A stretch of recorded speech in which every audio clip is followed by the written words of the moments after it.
কিভাবে রাগ কমাতে হয় আল্লাহ রাসূল সাল্লাল্লাহু আলাইহি ওয়াসাল্লাম এটাও শিখাই দিয়েছে। 4টা পদ্ধতি শিখালেন রাগ কমানোর। টিপস নাম্বার 1, রাগ কমানোর দোয়া।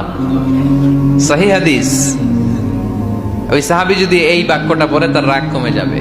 বাক্যটা হচ্ছে আউযু বিল্লাহি মিনাশ শাইতানির রাজীম, বিতাড়িত শয়তানের কাছ থেকে আল্লাহর কাছে পানাহ চাচ্ছি, প্রোটেকশন চাচ্ছি। বলতে দেরি, রাগ থামতে দেরি হবে না।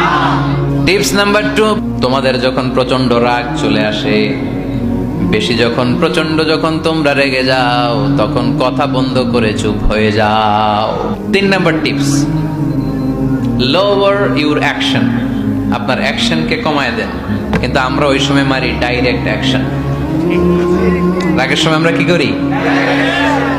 আল্লাহ রাসূল বললেন lower, minimise your action. 4 number tips শোনো, ইন্নাল গাদাবা মিনাশ শাইতান, নিশ্চয়ই রাগ আসে শয়তান থেকে। ওয়া ইন্নাশ শাইতানা খুলিকা মিনান নার, শয়তান তৈরি আগুন থেকে। ওয়া ইন্নান নারা তুতফাউ বিল মা, আগুন নিবানো হয় পানি দিয়ে। ফাইদা গাদিবা আহাদুকুম ফালিয়াতাওয়াদ্দা, তাই কারো যখন রাগ খুব বেড়ে যায় সে যেন ঠান্ডা পানি দিয়ে ওযু করে।